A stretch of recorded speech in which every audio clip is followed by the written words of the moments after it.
Servus, Glück auf und herzlich willkommen zu einem weiteren Taktikfuchs. Leute, Champions League Spiel in Kopenhagen auf dem Feiertag, Tag der Deutschen Einheit ist morgen. Und ja, wie im Stream gesagt, leider hatte ich eher keine Zeit, deswegen nehme ich den jetzt noch nach dem Stream eben auf, den Taktikfuchs, und werde euch hier mal meine Aufstellung mit meinen Gedanken ein bisschen näher bringen. Und ja, ich bin gespannt, was ihr so für Aufstellungen seht. Ja, gehen wir rein. Ja, der eine oder andere könnte vielleicht darüber nachdenken, jetzt zum Parrots zu bringen, nachdem der Ole sich da nicht nur den einen Riesenbock, er hat sich ja auch echt noch ein, zwei andere wilde Aktionen geleistet gegen Leipzig, muss man ja fairerweise so sagen. Nichtsdestotrotz ist der Ole ein alter Hase, weiß das einzuordnen, und ich würde ihn jetzt im Champions League Spiel auf jeden Fall nochmal bringen.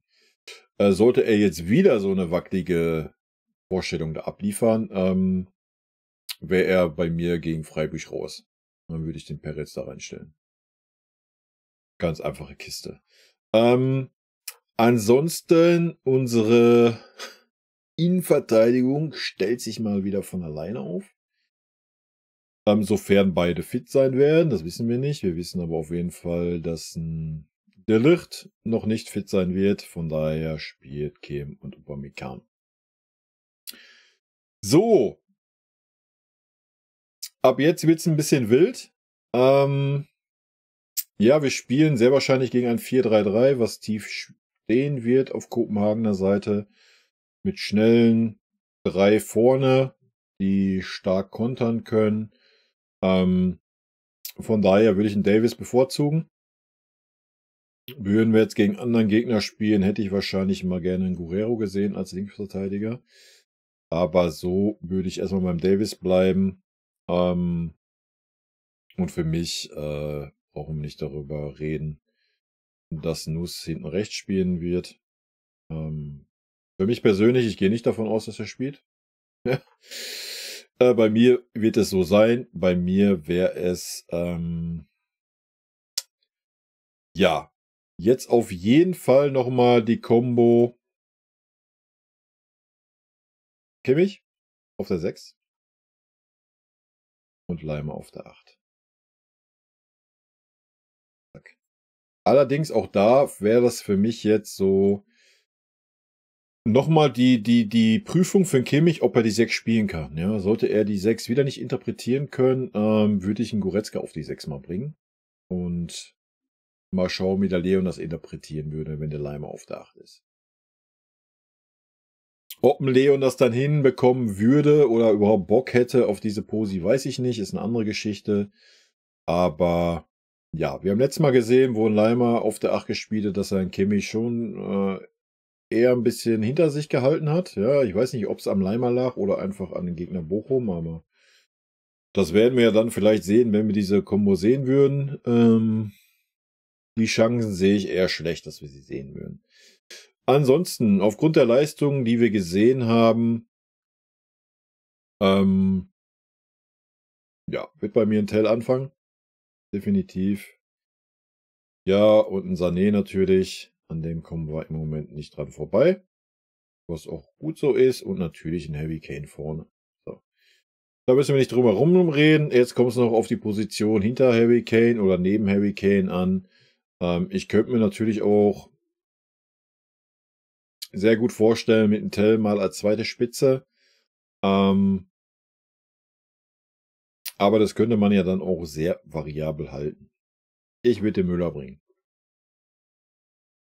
Es wäre für mich ein Thomas Müller-Spiel. Ja, ganz einfach. Ja, weil Musiala im Moment nicht so frei wirkt. Ja, wir werden wieder gegen einen tiefstehenden Gegner spielen. Sehr wahrscheinlich. Ja, der 4-3-3, wenn das wirklich so sein sollte, werden wir vielleicht ein paar Räume mehr haben. Nichtsdestotrotz will ich Müller mal bringen von Anfang an. Ich gehe nicht davon aus, dass Müller über 90 Minuten gehen kann, war ja auch angeschlagen und so weiter.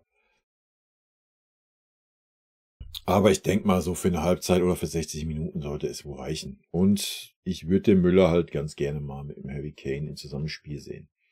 Alternativ, ich weiß, kriegen wir nicht hin im Spiel, aber auch hier könnte man natürlich dann im Spiel mal rochieren. Oder wenn man sieht, so Harry Kane reibt sich auf, Müller ist nicht wirklich durchschlagskräftig, könnte man das Ganze natürlich auch ratzifatzi umstellen, indem man Sané auf links zieht, einen Müller auf rechts und einen Tell und einen Kane auf eine Linie vorne stellt. Ne? Und einen Leimer, der dann einfach ein Stückchen aufrückt.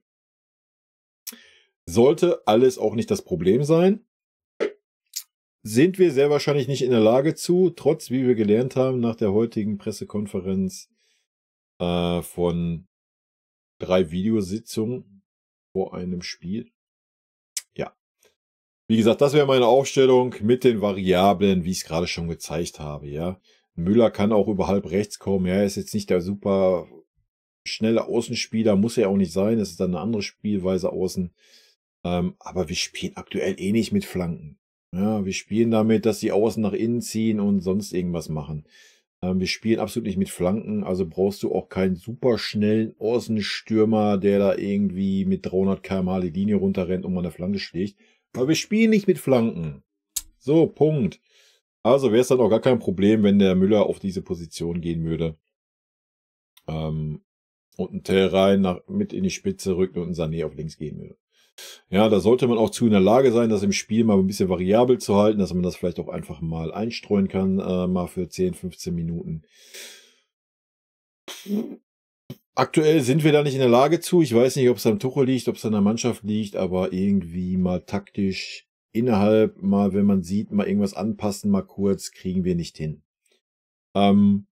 Ja, das wäre meine Aufstellung. Wie gesagt, der große Teil stellt sich von selber auf. Die erste Alternative für außen ist natürlich ein King. Ansonsten, ja, ich hätte es jetzt andersrum machen können. Komm, wir machen es andersrum. Ein King da. Hier hätten wir den Kretzig auf jeden Fall. Ja. Für Müller hätten wir natürlich einen Musiala. So, und ein Leimer könnte richtig mal Vollgas geben. Und wenn er dann nach 70 Minuten platt ist oder nach 60 Minuten, bringst du einen frischen Mann mit einem Guerrero rein, der dann ein bisschen anderer Spieler ist, der dann ein bisschen mehr nochmal der Spielgestalter ist, anstatt die Pressingmaschine. Alles gar kein Problem. Ansonsten könntest du natürlich auch sagen, bringst einen Guerrero nochmal einen weiter vorne. Ich denke, das könnte er auch hinkriegen. Wenn Müller rausgehen würde, also ich sehe Müller jetzt nicht als halben Achter, aber wenn natürlich ein Müller irgendwann rausgehen, würde ich den Musiala auch ein Stück zurückziehen. Ja, habe ich schon im Spiel gegen Leipzig gesagt. Musiala direkt vorne am 16er stehen, da den Ball irgendwie annehmen, bringt relativ wenig. Von daher würde ich ihn so ein bisschen auf halbe Höhe praktisch zum Leimer ziehen. So dass er aus der Position das Spiel vor sich hat und dann auch seine Dribbelstärke, seinen Speed mitnehmen kann. Auch da kann man natürlich dann ruschieren. Ja, auch das werden wir sehr wahrscheinlich wieder nicht sehen, aber es könnte natürlich auch Montel mit dem Sané tauschen, Sané mit dem Musiala. Musiala kann mit Sicherheit auch mal für 10 Minuten über außen kommen und Sané mal durch die Mitte. Einfach, dass man halt mal ein bisschen nicht stumpf 90 Minuten den Stiefel runterspielt. Ich meine, gut, wenn es gut läuft, alles gut, kannst die Position halten, feuerfrei, Attacke.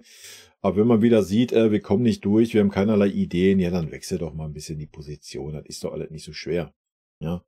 Das sind alles erfahrene Spieler und nicht irgendwelche Amateurspieler, die erst seit 1 oder 2 Jahren auf diesem Niveau spielen. Also da sollte man schon in der Lage sein, mal ein bisschen die Position zu tauschen und dann auch wieder zurückzutauschen. Ja, meine Meinung, kurz und schmerzlos. Alternativen, ansonsten haben wir noch einen Schuppu. Ja, packe ich mal hier als Alternative rein für den Heavy. Aber auch wirklich nur, wenn Heavy entweder total entkräftet ist oder Gott hab ihn selig, sich irgendwie leicht verletzt oder so. Ansonsten ist ein Schuppo für mich außen vor. Ja, die gezeigten Leistungen. Leute, da ist für mich ein Tell und ein Kretzig sogar noch vor ihm. Also, und Kretzig könntest du sogar auch noch irgendwo mittig bringen, wenn es sein muss, ne? Ja, so würde ich's angehen. Natürlich hätten wir noch einen Goretzka. Dürfen wir natürlich nicht vergessen. Goretzka würde ich hier als Alternative für die 6 oder auch für die Innenverteidigung nehmen. Ja, da muss ein Leon durch. Warum soll er nicht? Man sieht's, als Achter kriegt er nichts auf der Kette bei uns. Weil er meistens dann auch gegen die Gegner spielt, die super tief stehen. Er ist keine Pressingmaschine, er ist kein super Spielgestalter. Klar hat er ein gutes Eröffnungsspiel aus der Innenverteidigung gehabt gegen Preußen Münster. Aber im Mittelfeld ja, er ist da jetzt nicht der große Spielgestalter. Ja, er ist eine Maschine, die sich reinhaut, der den Ball schlört nach vorne, der mit Sicherheit auch einen guten Pass spielen kann und dann in den 16er reinrückt. Aber da muss sich ein Herr Goretzka halt einfach mal mit der Rolle abfinden und mal sagen, was wäre doch mal ein richtig guter Zug, wenn so ein Goretzka mal zum Trainer geht. Weißt du was? Trainer, ich weiß, dir fehlt eine Holding Six. Wie wär's denn mal, wenn ich mal versuche, die Position auszukleiden? So, das wäre doch mal was, ja, ne? Dann könnte sich ein Leon auch unverzichtbar machen. Und man müsste auch nicht darüber nachdenken, irgendwie da im Winter Millionen und Abermillionen in die Hand zu nehmen, um da jemanden zu verpflichten. Aber da müsste er auch mal die klare 6 auskleiden und nicht immer mit dem Kimmich da auf einer Höhe rumeiern und sonst was und sie wieder nach vorne und so weiter. Aber ich könnte mir einen Goretzka auf einer 6 sehr gut vorstellen. Ne? Er hatte prädestinierte Anlagen dafür. Er müsste halt einfach nur darauf verzichten, den Drang nach vorne zu haben. Aber ganz ehrlich, alles, was ich von ihm bisher gesehen habe, war das auch alles halbherzig. Also, wo er dann hier auf einer Halbposition irgendwie steht und eh keine Bälle kriegt. Ja, für mich wäre das die Aufstellung. Ja, ich weiß, viele von euch werden eher Musiala vor Müller sehen, was auch okay ist, oder werden auch wieder einen Leimer als Rechtsverteidiger sehen, was ich gar nicht sehe. Alles andere ist schwierig. Ja, wie ich schon sagte, Guerrero könnte man halt auch noch als Ersatz hier mit reinnehmen, ne? Wenn Davis irgendwie schwächelt oder irgendwie sonst welche Wehwehchen hat.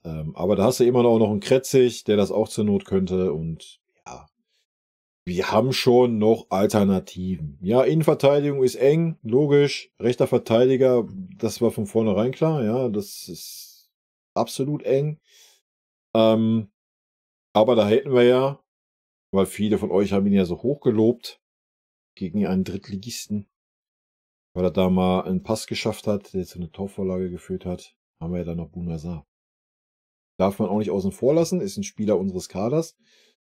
Und ja, so sieht's aus. Das wäre meine Aufstellung, Leute. Wir spielen sehr wahrscheinlich gegen ein 4-3-3 oder vielleicht wird's dann auch eher ein 4-5-1 oder sonst was. Man wird sehen. Ich bin sehr gespannt, wie die Kopenhagener gegen uns auftreten werden. Ich freue mich aufs Spiel. Ich denke, es könnte ein interessantes Spiel werden. Sollten wir das Leistungsniveau bekommen über 90 Minuten, sollte ein Kimmich es schaffen, die Position zu halten, sollte Leimer Normalform haben und ein Kimmich da auch ein bisschen eingebremst bekommen, mache ich mir gar keine Sorgen, wieder so ein lockeres 3-1.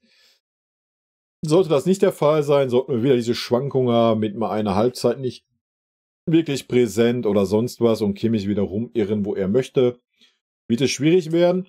Aber ich denke, gerade dieser Faktor Leimer auf der 8, ja, gerade das ist der Faktor, dass diese Lethargie nicht aufkommt. Ja, wenn er als rechter Verteidiger hat, er natürlich die gleichen Einsatzwillen und so weiter und so fort, hat aber einfach nicht diesen Einfluss auf das Spiel wie auf der Achterposition. Ja. Ich denke, das war auch ein großer Punkt gegen Bochum, warum das dann auch 90 Minuten mal stabil war, weil da einfach ein Leimer war, der immer vorangeht, der immer rennt, ackert, sich einen Arsch aufreißt und ich glaube, das zieht dann schon die anderen Spieler mit. Ja. Deswegen für mich, wie ich schon anders vorher sagte mit De Ligt, wenn der fit ist, ist der für mich hinten gesetzt. Punkt. Genauso ist ein Leimer für mich immer der Achter. Wenn er fit ist, ist er immer der Achter. Es gibt keinen anderen Achter bei uns im Team. Joa. Gut. Rot-weiße Grüße gehen raus, Leute. Bleibt gesund. Freue mich aufs Spiel und wir hören uns nach dem Spiel wieder. In diesem Sinne. Tschüssi.